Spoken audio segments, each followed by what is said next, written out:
So নমস্কাৰ বন্ধুসকল, স্বাগতম মোৰ চেনেললৈ। আৰু আপোনালোকে চাই আছে চিন্ময় স্থত। আজি এটা নতুন টপিক লৈ আপোনালোকৰ মাজলৈ আহিছোঁ। খুব ধুনীয়া এটা টপিক, খুব গুৰুত্বপূৰ্ণ এটা টপিক আৰু চবেই জানিবলৈ খোজা এটা টপিক।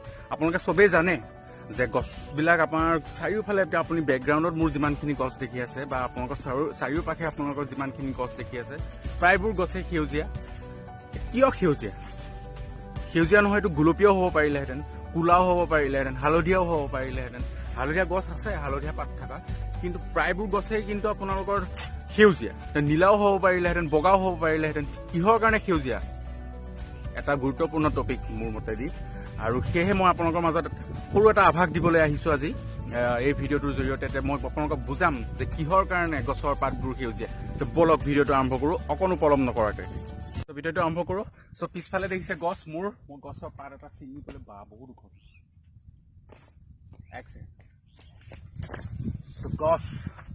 গছৰ পাত সেউজীয়া ৰঙৰ। কিহৰ কাৰণে সেউজীয়া?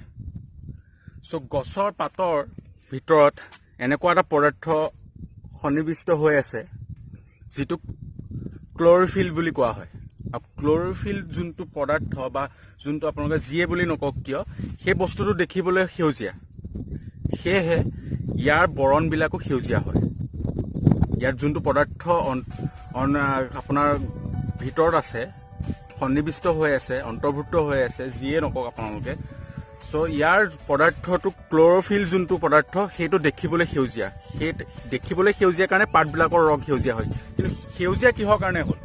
সিটো আপোনাৰ বেঙুনীয়া হ'ব পাৰিলে, নীলা হ'ব পাৰিলে। সেউজীয়া এইকাৰণে হয়, আপোনালোকৰ যোনটো আমাৰ ইয়াৰ ক্ল'ৰফিলৰ মেইন কামবোৰ হ'ল গছৰ কাৰণে খাদ্য প্ৰস্তুত কৰা, সূৰ্যৰ ৰশ্মিৰ পৰা আনি পেলাই গছৰ কাৰণে খাদ্য প্ৰস্তুত কৰা। চ' সেউজীয়া ৰংটোৱে খাদ্য প্ৰস্তুত কৰাত সহায় কৰে।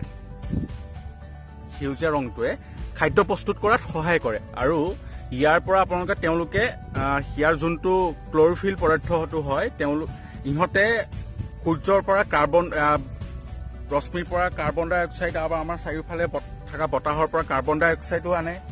যিহেতু আপোনালোকে জানে অক্সিজেনটো তেওঁলোকে এৰি দিয়া, কাৰ্বন ডাই অক্সাইড লয়।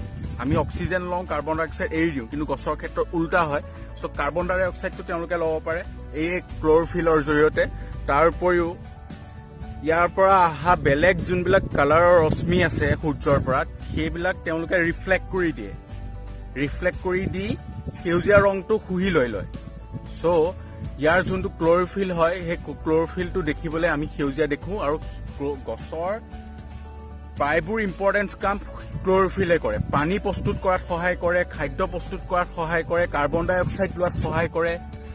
তাৰোপৰি বেলেগ ধৰণৰ যোনবিলাক ৰশ্মি তেওঁলোকৰ কাৰণে ইম্পৰ্টেণ্ট নহয়, সেইবোৰ ৰশ্মি তেওঁলোকক বাহিৰত এৰি দিয়ে। চ' বহুত এটা ইম্পৰ্টেণ্ট টপিক এইটো মোৰ মতেদি। আৰু গছৰ পাতৰ ৰং সেউজীয়া এই কাৰণে যে ক্ল'ৰফিল বস্তুটো সেউজীয়া দেখিবলৈ কাৰণে। আৰু ক্ল'ৰফিলটোৰ যিখিনি কাম তেওঁলোকে দৈনন্দিন সেইখিনি কাম কৰি থাকে। খাদ্য প্ৰস্তুত কৰে গছৰ কাৰণে, পানী প্ৰস্তুত কৰে।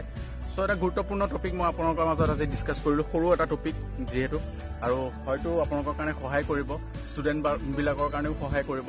বহুতে ভাবি থাকে গছৰ আৰু ৰংবিলাক সেউজীয়া, কিন্তু মনত চাগে নাহে কিহৰ কাৰণে সেউজীয়া। চ' মই ভাবিলোঁ আপোনালোকৰ মাজত বস্তুটো ডিছকাশ্যন কৰোঁ, শ্বেয়াৰ কৰোঁ আপোনালোকৰ মাজত।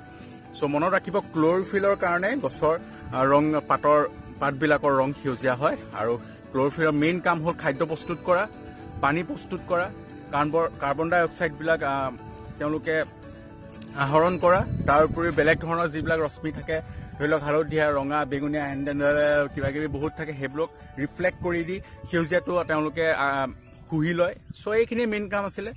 চ' ভিডিঅ'টো বেছি দীঘল নকৰোঁ, মেইন টপিক একচুৱেলি সেইখিনিয়ে। তাৰ উপৰিও মই আপোনালোকক জনাব বিচাৰোঁ যে মই মাজতে এটা ভিডিঅ' দিছিলোঁ আপোনালোকৰ ৰয়েল এনফিল্ডৰ কিছুমান ডিছএডভান্টেজৰ কথা। চ' মই অতি সোনকালে আপোনালোকৰ মাজত ৰয়েল এনফিল্ডৰ বেনিফিটছবিলাক লৈ আহিম বুলি ভাবিছোঁ। চ' বেনিফিটছবিলাক আপোনালোকে চাব। লগতে মোৰ চেনেলটো প্লিজ ছাবস্ক্ৰাইব কৰি দিব। ছাবস্ক্ৰাইব বহুত কম হৈ আছে, লাইক কৰি দিব আৰু কমেণ্ট কৰিব যে আপোনালোকক কেনেকুৱা ধৰণৰ ভিডিঅ' লাগে। মই এনেকুৱা ধুনীয়া ভিডিঅ' আপোনালোকৰ মাজলৈ লৈ আহিম। চ' ধন্যবাদ বন্ধুসকল। সদায় হাঁহি থাকিব, বেলেগক হহুৱাই থাকিব আৰু বেলেগক সহায় কৰি যাব। ধন্যবাদ। ভিডিঅ'টো সামৰিছোঁ।